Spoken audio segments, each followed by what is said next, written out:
তিনি যখন যুবক, মক্কায় এক ইয়ামানি লোক ব্যবসা করতে এসে তার প্রোডাক্ট বিক্রি করার পরে, আস ইবনে ওয়াইল নামে এক লোকের কাছে বিক্রি করার পরে যখন দাম চাইতে গেল, আস বলে, আরে বেটা আমরা মক্কার সন্তান, আমরা দাম দিব না।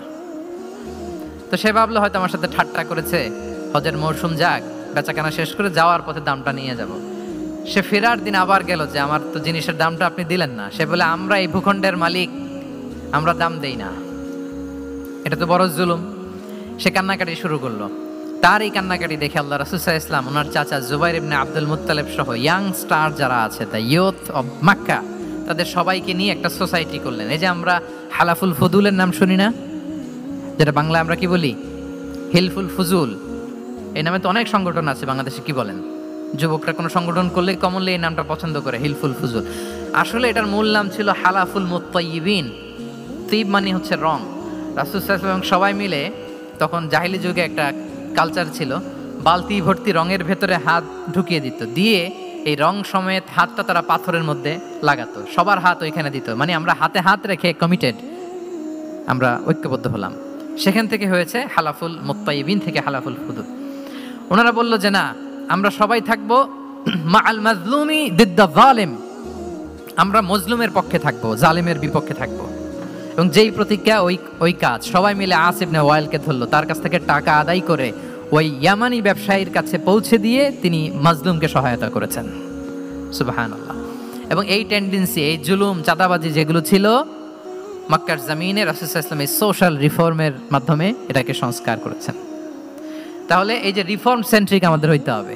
আমাদের সমাজেও এখন চাঁদাবাজি আছে না নাই বলেন, খুন খারাপি আছে না নাই, সামাজিক অনাচার। তাহলে ঐক্যবদ্ধ হইতে হবে আমাদেরকে রিফর্মের জন্য। যুবক যারা আমরা আছি, যাদেরকে আল্লাহ আমাদের বলার সুযোগ দিয়েছে, লেখার সুযোগ দিয়েছে, ফিল্ডে কাজের সুযোগ দিয়েছে, আমরা সবসময় মজলুমের পক্ষে থাকব, আমরা সবসময় জালেমের বিপক্ষে থাকব। আমাদের নীরবতা আর আমাদের নিশ্চুপ থাকাই জালিমদেরকে আরো বড় বড় জালিম বানিয়েছে।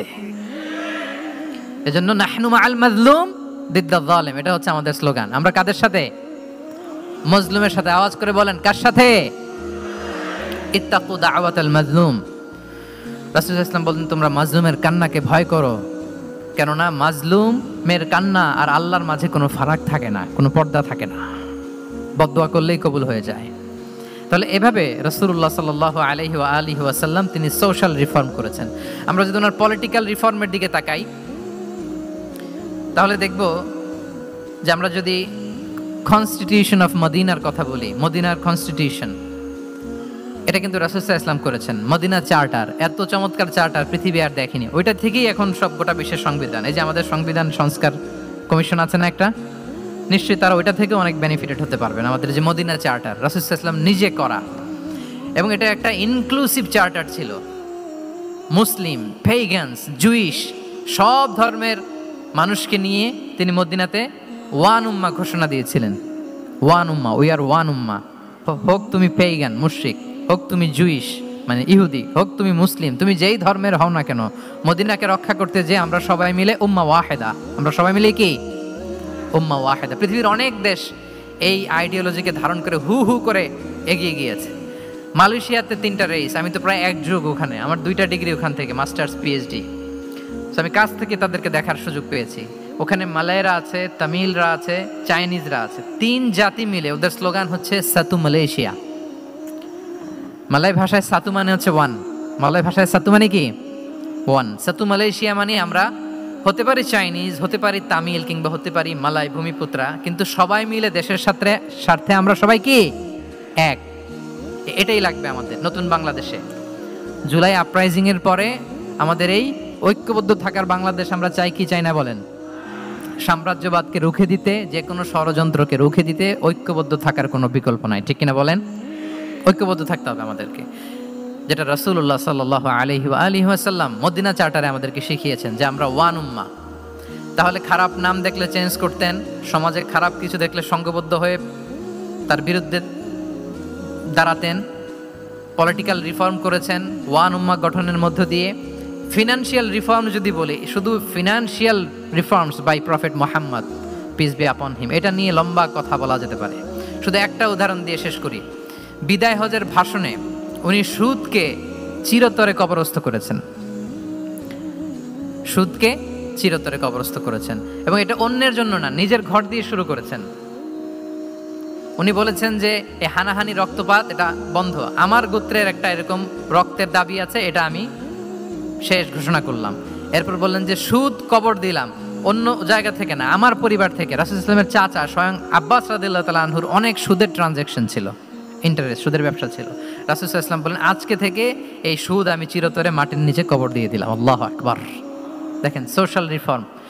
তাহলে পরিবর্তন করতে হলে আগে নিজের ঘর থেকে, আগে কোত্থেকে, নাকি ওই ফ্যামিলি থেকে? হ্যাঁ, আমাদের মধ্যে যেটা হয়, আমরা ওয়াজ নসিহত বা ভালো কথা শুনলেই এটাকে ধরে নিই যে এটা ওর জন্য, ওর জন্য। মানে প্রত্যেকটা ওয়াজই যে আমার জন্য হইতে পারে, প্রত্যেকটা নসিহাতের যে প্রাইম অডিয়েন্স আমি হইতে পারি, এইটা আমাদের মাথায় কেন যেন আসে না। আমরা কোনো ভালো নসিহত শুনলে আমরা ভাবি এটা আসলে সমাজের দরকার, ওর দরকার, আমার ভাইয়ের দরকার। কিন্তু এটা যে আমার দরকার, প্রতিটা নাসিহাতের প্রথম অডিয়েন্স হওয়া দরকার কে? আমি নিজে। তাহলে পরিবর্তন শুরু করতে হবে নিজ থেকে। ওর এই সমস্যা, ওর এই সমস্যা, ওর এটা। আরে মেয়ে, তোমার কি সমস্যা ওইটা বলো। শুধু ওর ওর না দেখে নিজেরটাও দেখতে হবে। দেখেন, অন্যের দিকে এক আঙ্গুল দেখালে নিজের দিকে কয় আঙ্গুল যায় বলেন তো? এই যে নিজের দিকে কিন্তু 3টা। আমি যদি এরকম করি তা আমার দিকে আসে 3টা। এই জন্য নিজ থেকে, নিজের ফ্যামিলি থেকে আমরা সংস্কার শুরু করব। কি বলেন? ওমরে ফারুক রাদিয়াল্লাহু তাআলা আনহু যখন ফ্যামিলি মিটিংয়ে বসতেন, উনি ওনার সন্তানদেরকে বলতেন, শোনো, তোমরা খলিফাতুল মুসলিমিন, আমিরুল মুমিনিনের সন্তান। তোমাদের কোনো বাজে কাজ যদি সমাজে আসে, তোমাদের কোনো অন্যায় যদি আমার কানে আসে, অন্যের জন্য যা শাস্তি তোমাদের জন্য হবে ডবল শাস্তি। ওমরে ফারুক সন্তানদেরকে বলতেন, তোমরা যদি কোনো ভুল করো, একটা যদি হদ কায়েম করা লাগে, এমন অন্যায় যদি করো, একটা হচ্ছে আল্লাহর দেয়া হদ, আর একটা হবে আমি উমরের দেয়া হদ। কারণ আমার মতো খলিফাতুল মুসলিমিনের সন্তান হয়ে পাপ তুমি কেন করলে? দেখেন অন্যের বাচ্চা কি করছে, অন্যের, আমাদের তো ওই মেয়েটার সমস্যা, ওনার ছেলের সমস্যা, এগুলো। আমার ছেলের যে কি অবস্থা, আমার পরিবারের যে কি হালাত, আমার স্ত্রীর যে কি দশা, ওইটা নিয়ে আমরা ভ্রুক্ষেপ করি না বা চিন্তা করি না। তাহলে সম্মানিত সুধীমণ্ডলী, আমরা পরিবর্তন শুরু করবো কোত্থেকে? অন্যের বাড়িঘর থেকে নাকি? হ্যাঁ, কোত্থেকে? নিজ থেকে। আল্লাহ তাআলা